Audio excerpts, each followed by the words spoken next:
Bienvenue sur la chaîne de CryptNab, donc Crypt pour Crypto. Nab, on va dire que c'est plutôt mon nom de scène dans les jeux vidéo, les choses comme ça, donc je l'ai gardé pour cette chaîne.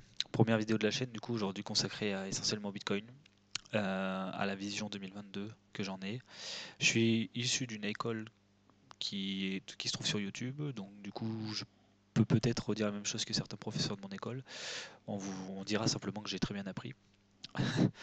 Je ferai sûrement d'autres vidéos autour de Ethereum et des altcoins si vous le souhaitez, mais pour l'instant aujourd'hui on va se consacrer à Bitcoin.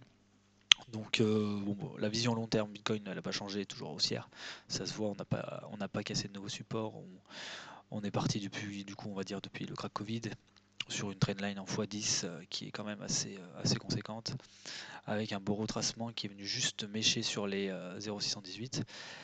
Euh, qui correspond aussi d'ailleurs à ce retracement durant le bull run, le bull, même si on voyait voilà, les premières divergences qui apparaissaient ici, hein, on monte alors que le RSI est en chute, donc on pouvait s'attendre ici à une rechute, donc ceux qui sont arrivés par là et qui n'avaient pas les connaissances, moi j'espère que voilà, vous avez eu un peu de retour, que vous avez appris et surtout que vous avez pu revendre quand c'est revenu à break-even. Ou d'ailleurs ici on a eu exactement le même scénario qu'ici, hein, on a eu de la montée avec un RSI qui descendait, donc il fallait s'attendre à un nouveau retracement. Donc pour ce faire, si on prend on va dire un retracement un peu plus court terme, on est venu mécher comme les crypto-monnaies aiment bien, hein, au niveau des 0,886 du mouvement précédent. Donc voilà, on est venu pile poil dessus. Là, c'est le moment où sur Glassnode, vous le verrez sur les réseaux, il y a eu énormément de, euh, de gens qui ont sorti les courbes, on vend à perte, etc. Donc il y a eu énormément de ventes à perte ici. Donc j'espère que vous n'avez pas fait partie de ces cas-là, mais plutôt que vous avez acheté. Et donc, qu'est-ce qui va se passer en 2022? Donc ici, on peut voir que j'ai tracé une petite traîne, la petite traîne qui définit le M du top en daily. Donc ce qu'on a fait, c'est que nous, on l'a cassé récemment, depuis janvier, on l'a cassé, mais on n'arrivait pas à faire de nouveaux sommets. On a continué à descendre jusqu'à ce point ici. Pourquoi ici? Pourquoi cette zone? Donc déjà, si on met les volumes profile, on voit que c'est devenu un énorme support entre le retracement ici, l'été passé, enfin le retracement de fin mai, mais qui a duré tout l'été, qui a créé une énorme zone de volume, et donc du coup on est venu y mécher dedans, et pour l'instant ça a servi de support, très bon support. La vision de 2022 maintenant, parce que là on peut dire que le mouvement est terminé. Pourquoi on peut le dire? On vient de faire un W, ici on le voit bien, on peut même placer en ligne on le voit exceptionnellement bien, un magnifique W, cassure de la trendline, on est parti. Cet été, ce qui est bien c'est que ça s'est pas fait en week-end, ça s'est fait en semaine. Donc ça veut dire que c'est le marché a fait ça vendredi, il me semble, hein, oui, le 4. Du coup, ça veut dire que le marché était soutenu par les professionnels et ça, c'est très bon signe.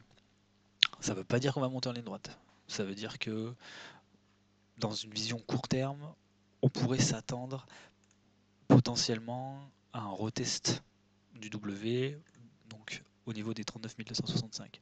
Un retest ici avec un redémarrage, ça serait vraiment top. Si, pour vous le dessiner tout simplement, si jamais on fait comme ça, qu'on vient toucher cette zone et qu'on repart, alors là, ça serait génial.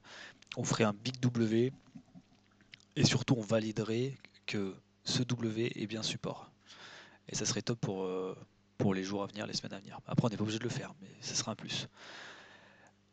La vision 2022 maintenant, qui est la mienne, hein, qui est propre à moi, ce que je pense moi.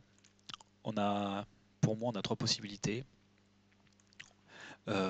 Soit on va continuer à monter tout doucement comme on est en train de le faire. Et quand on va venir dans les zones qui sont dites les zones de rechargement de short, il va falloir faire attention.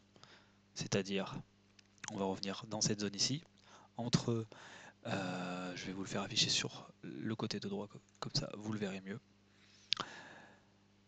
Hop, entre 55 000 et 61 000, ici il faudra faire attention. C'est une zone qui est appréciée par les vendeurs pour essayer de retourner le marché. Donc si dans cette zone on commence à avoir des M, très beau ce M d'ailleurs, tac, voilà, si on commence à voir ça dans cette zone, il faudra faire attention.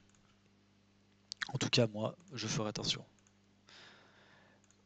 Donc ça c'est un premier scénario, donc au vu de ce qui se passe à l'heure actuelle, on risque probablement d'y revenir. Il faudra faire attention bien sûr au premier arrêt.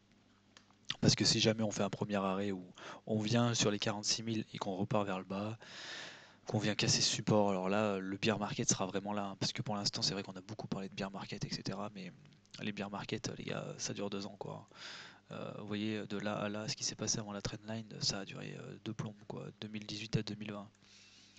Donc là, on est sur quelques mois de retracement. On a même fait un nouvel ATH bon, qui était sans volume, hein, mais bon, on l'a fait quand même. Donc on est plutôt sur un range entre deux grosses bornes. Alors oui, c'est un énorme range, mais pour l'instant, ça ressemble plus à un range qu'à autre chose. Donc pour l'instant, comme je le disais, le premier objectif qui serait dans les 55 000 et 61 000. Attention au rebond sur les 46 000. Ça, c'est ma vision. Ici, c'est jusqu'à mai, hein. On peut faire ça en 3-4 mois, hein. Regardez ici, quand on a eu le retour 21 juillet, on a fait la TH le 9 novembre. Donc on est sur 4 mois. Donc ça serait pas déconnant qu'on fasse le même scénario. Après, à voir comment les gens vont se comporter. Si par ici on commence à dire qu'on va aller à 200 000, il faudra peut-être s'inquiéter. Mais par contre, il y a un bon point. C'est que si, sur cette montée, les gens continuent à pas y croire, oui, on va rebondir, on va retourner à 70 000 et on va revenir à 30 000, etc. C'est possible qu'on aille plus haut. Et là, oui, peut-être on verra les objectifs. On refera un point à ce moment-là sur les objectifs. Mais voilà, les 100 000 $, ça ne sera pas déconnant. Donc voilà, 3 points à garder en mind. C'est le 46 000. Un rebond ici pourrait annoncer un bear market. Si on fait un rebond à 46 000 et qu'on revient péter les supports, alors là, voilà, je donne pas cher du Bitcoin et de tous les altcoins. Ensuite, deuxième point, en retour aux 55 000, 61 000, il faudra vérifier le comportement à ce moment-là. Si tout le monde appelle à la lune, c'est pas bon signe. Si tout le monde dit oui, c'est juste on va rebondir, on va redescendre en bas, c'est plutôt bon signe. Et donc, dans ce cas-là, si on fait un nouvel ATH, voilà, on refera un point pour la vision. Moi, ce qui me fait peur, c'est qu'il y a la lune en 2024, donc je sais que 2023 risque d'être pas une très grande année, si je me fie dans la logique de tous les anciens, on va dire les précédents bull run. Et du coup, un rebond ici, il faudra faire attention ici. 55 000, 61 000, moi j'y ferai particulièrement attention. Et à plus court terme, comme j'essayais de l'expliquer, ici on pourrait avoir un retour du coup sur les 39 000. Donc faites attention. Si vous voulez rentrer maintenant, pas maintenant, chacun gère son risque. Ici, si on vient sur un autre site qu'on aime bien utiliser dans cette école, et qu'on se met un peu plus à court terme, voir ce qui s'est passé, on est encore sur des zones où ici, donc ici c'est mon ratio long short, donc ici c'est le nombre de longs ouverts, on est à moins de 50% de long. Donc c'est-à-dire qu'il y a plus de gens en position short sur le marché en termes de volume que de position longue. D'accord? Donc ça c'est intéressant. Surtout on a des fundings négatifs. Donc je pense pas que ce mouvement soit terminé. D'accord? Ça c'est ma vision à moi, je pense pas que ce mouvement soit terminé. On risque de monter ici vers venir titiller le premier arrêt au 46 000. En plus on le voit si on zoome correctement. Tac. Que là on est sur une zone, forcément on freine, on a beaucoup de volume, mais là on a des gros volumes. 46 000 c'est des gros volumes, ça sera dur à passer. D'accord? Donc ça c'est la prochaine résistance. Il faudra faire attention, voir ce qui se passe, voir si ça FOMO. Pour l'instant on a beaucoup de retours dans le negative funding, donc c'est-à-dire qu'il y a pas mal de shorters qui sont ouverts.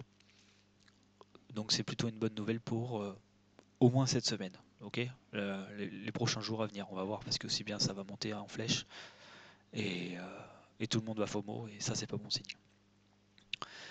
Voilà, j'espère que ça vous aura plu ce point de vue Bitcoin un peu rapide. Première vidéo, j'espère que vous serez indulgents. N'hésitez pas à faire des retours sur tout ce que vous voulez qu'on présente, pourquoi on le présente. Là j'ai fait un tour global, je ne suis pas rentré dans les détails. Je rentrerai certainement dans les détails plus tard.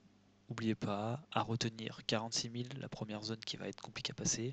La deuxième, 55 000, 61 000, où je pense que l'année va se décider. Hein, complètement. Moi, on va dire que mon scénario, c'est d'aller ici. Et ici, on verra. Cette zone, 55 000, 61 000, c'est la zone qui pour moi va être clé dans ces prochains jours. D'accord? Ici. On va faire attention. Voilà, donc restez couverts, faites attention. Je parle juste d'une vision, c'est la mienne, elle est propre à moi. Si vous faites du scalping, etc., faites attention à vous, hein, gérez bien votre risque. Donc on a le retour de volume, c'est intéressant. Et puis n'oubliez pas, la crypto, ça s'achète en hiver et ça se revend en mai. Et sur ce, bonne journée à tous.